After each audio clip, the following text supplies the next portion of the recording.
आज का हमारा चैप्टर है interpolation with equal intervals. Interpolation का यूज़ क्यों किया जाता है? क्योंकि हमें कई सारी वैल्यूज़ के लिए किसी फंक्शन की डिफरेंट वैल्यूज़ डिफरेंट पॉइंट्स पे मालूम होती हैं, लेकिन कभी कभी एक्चुअल फॉर्म फंक्शन का क्या होगा ये अननोन रहता है। तो इंटरपोलेशन इसी के साथ में डील करता है कि जब क्वेश्चन हमारा फंक्शन के लिए पूछता है कि फंक्शन क्या होगा एक्चुअली, तो उसी फंक्शन को फाइंड आउट करने की प्रोसेस है जो कि हम लोग इंटरपोलेशन के थ्रू पढ़ेंगे। तो आज के चैप्टर में इंटरपोलेशन विद इक्वल इंटरवल पर डिस्कशन होगा। So interpolation with equal intervals में बेसिकली दो फॉर्मूले हैं, Newton Gregory forward interpolation formula and the second one is Newton Gregory backward interpolation formula. इसी के अदर फॉर्म्स भी हैं, तो हम लोग इन फार्मूलों को पढ़ेंगे। वैसे तो ये सभी फार्मूले इंटरपोलेशंस के क्वेश्चन में भी बहुत ज़्यादा इंपॉर्टेंट है, लेकिन ये हमें याद कैसे रहेंगे उसकी ट्रिक्स और टेक्निक्स के बारे में हम लोग यहाँ पर डिस्कस करने वाले हैं, ताकि लेस टाइम में हमें फॉर्मूला याद भी रहे और हम क्वेश्चन को सॉल्व कर लें। तो यहाँ पर हमें पहला फार्मूला दिया गया है Newton's ग्रीगरी forward interpolation formula.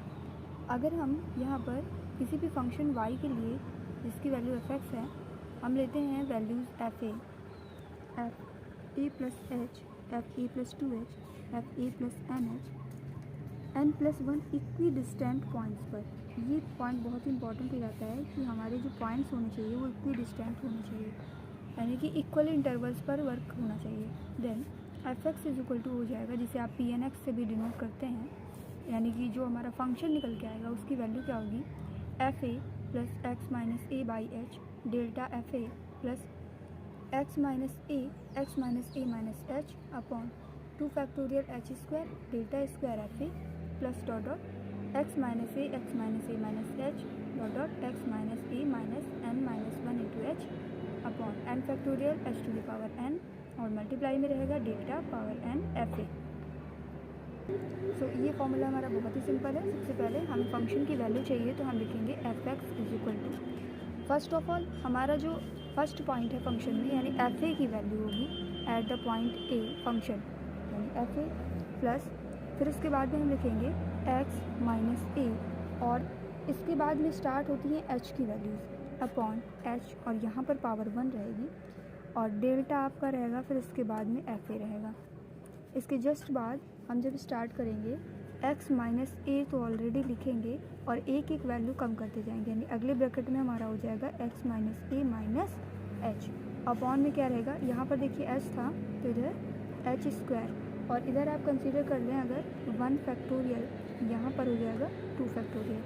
In the same way अगले स्टेप में, और इधर डेल्टा था तो यहाँ पर हो जाएगा delta square F A. So in the same way अगले स्टेप में डेल्टा तो डेल्टा क्यूब एफ ए हो जाएगा, और x माइनस ए को हम लोग कैसे लिखेंगे, x माइनस ए और x minus A minus H, और नेक्स्ट ब्रैकेट में हो जाएगा x minus A minus 2h, x minus A minus 2h, और अपॉन में रहेगा ये 3 फैक्टोरियल और h क्यूब। इस तरीके से ये आपका फॉर्मूला बढ़ेगा आगे। और अगर हम इसके लिए लिखना चाहें लास्ट पॉइंट को, यानी कि हमारा delta power N F A के लिए, तो इसका जो कॉफिशिएंट होगा वो क्या हो जाएगा, x minus A minus H, और ये वैल्यू कहाँ तक जाएगी, x minus A minus N minus 1 into H तक, ये वैल्यू यहाँ तक जाएगी, और अपॉन में हम लिखेंगे n फैक्टोरियल और s to the power n। तो इस तरीके से हम अपने फॉर्मूले को याद रखेंगे। पहले में 1 फैक्टोरियल, 2 फैक्टोरियल, 3 फैक्टोरियल, इस तरीके से नीचे वैल्यू बढ़ेंगी, h की पावर भी उसी हिसाब से बढ़ती जाएंगी। डेल्टा पहले में रहेगा, फिर डेल्टा स्क्वायर, डेल्टा क्यूब, इस तरीके से बढ़ेगा, और सभी में फंक्शन ऑफ a रहेगा। फिर x minus A minus H, x minus A minus H, यहाँ तक तो पूरा सेम रहेगा, फिर x minus A minus 2h, इसी तरह अगले स्टेप में ये तीनों वैल्यूज़ रहेंगी, और साथ में x minus A minus 3h भी ऐड हो जाएगा, और इसी तरीके से आप लास्ट स्टेप भी फाइंड आउट कर लेंगे। तो जिस किसी क्वेश्चन के लिए हमें जहाँ तक डेल्टा स्क्वायर की वैल्यूज़ मिलेंगी, हम केवल वहीं तक अपना फॉर्मूला लिखेंगे और आगे क्वेश्चन को सॉल्व कर लेंगे। तो आइए इस फॉर्मूले को हम एक क्वेश्चन से समझते हैं कि अगर ये क्वेश्चन दिया हुआ है कि इसमें x की वैल्यूज़ गिवन है और fx की वैल्यू दी हुई है, तो इसके थ्रू आपको एक पॉलिनोमियल फाइंड आउट करना है, यानी आपको इस डेटा के थ्रू एक फंक्शन निकालना है। तो इस फंक्शन की वैल्यू कैसे निकालेंगे? सबसे पहले हम इसके लिए एक फॉरवर्ड डिफरेंस टेबल बनाएंगे। तो हमारी फॉरवर्ड डिफरेंस टेबल हो जाएगी फॉरवर्ड डिफरेंस टेबल। इसके लिए हमें x का कॉलम बनाना होगा, साथ में fx का कॉलम, फिर इसके बाद में delta fx, delta square fx, delta cube fx, जितनी भी वैल्यूज़ मिलेंगी हम लिख लेंगे। अगर आगे भी बनेगा तो इसके लिए हम आगे भी बनाएंगे। x fx, delta fx, delta square fx, delta cube fx, सभी वैल्यूज़ को पुट कर लेते हैं। 0 1 2 3, 1 3 7 और 13। इसके बाद इसका कैलकुलेशन करेंगे। 3 - 1 2, 7 - 3 4, फिर 13 - 7 6, और इधर आ जाएगा 2 2 एंड लास्ट 0। इसके आगे हम नहीं बढ़ेंगे बिकॉज यहीं से हमें 0 मिल चुका है। अब यहाँ पर हम देखते हैं a की वैल्यू क्या होगी। a यानी कि हमारा जो फर्स्ट स्टेप होगा वो हो जाएगा 0। a की वैल्यू यहाँ पर 0 है, और सबसे मोस्ट इम्पॉर्टेंट थिंग कि हमें देखनी होगी कि सभी में इक्वल इंटरवल है या नहीं। 1 1 का डिफरेंस है, तो h की वैल्यू यहाँ पर 1 हो जाएगी और n हो जाएगा आपका 3, बिकॉज हमारी वैल्यूज़ कहाँ तक गई है, डेल्टा पावर 3 तक गई हुई हैं, इसलिए हमारा n की वैल्यू क्या हो जाएगी, 3 हो जाएगी। अब हम न्यूटन डिग्री फॉरवर्ड इंटरपोलेशन फॉर्मूले का यूज़ करेंगे। फॉर्मूला इसके लिए कहाँ तक लगेगा देखिएगा।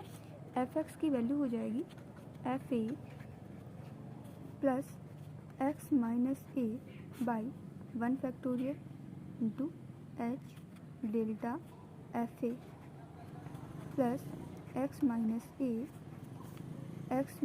a minus h upon 2 factorial h square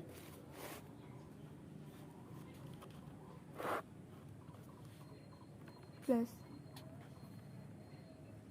यहाँ पे साथ में हम लिखेंगे delta square fa plus x minus a minus h, x minus a minus 2h upon 3 factorial और h क्यूब, इधर हो जाएगा डेल्टा क्यूब fx। इसकी वैल्यू हम रखेंगे तो भी ये 0 आएगा, यानी हमारा स्टेप केवल यहाँ तक काम करेगा।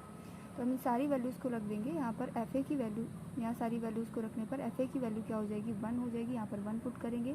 x minus a that is x minus 0 by 1 factorial, h की वैल्यू 1 दी हुई है। डेल्टा fa आपका यहाँ से हो जाएगा fa, यानी फर्स्ट वैल्यू के लिए 2 हो जाएगा डेल्टा fa।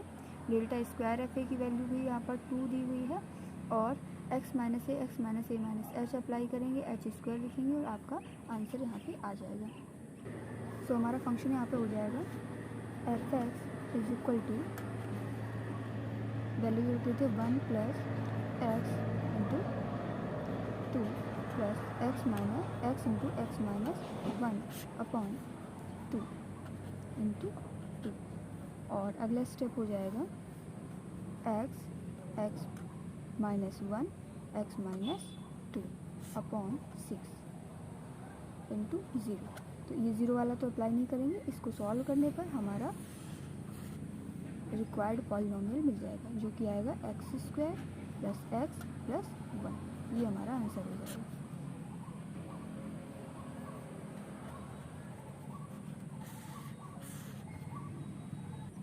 अदर फॉर्म में हम देखेंगे f(x(n) x0 प्लसhu की वैल्यू क्या हो जाएगी।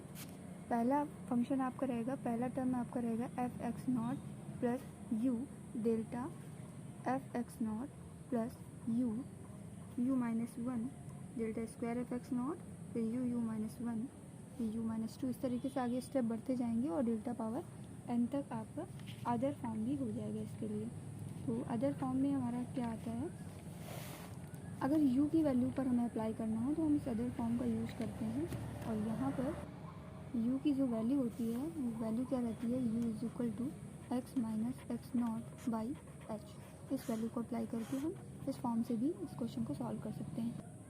Similarly Newton Gregory backward interpolation formula दिया हुआ है कि अगर किसी भी function y is equal to F X के लिए F A plus B F A plus two F A plus H F A plus two H dot dot F A plus N H इस तरीके से function हो आपके, तो क्या हो जाएगा यहाँ पर n plus one equi distant point के लिए एफ एक्स की वैल्यू यानी फंक्शन की वैल्यू कैसे निकलेगी।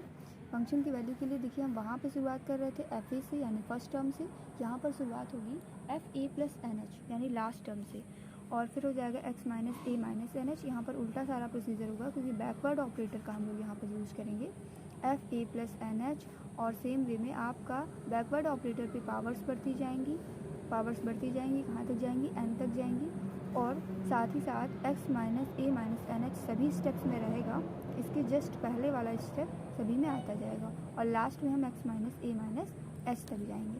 क्लियर। तो यहाँ पर फैक्टोरियल पॉलिनोमियल की वैल्यू फैक्टोरियल की वैल्यूज देख लीजिए किस हिसाब से बढ़ रही हैं।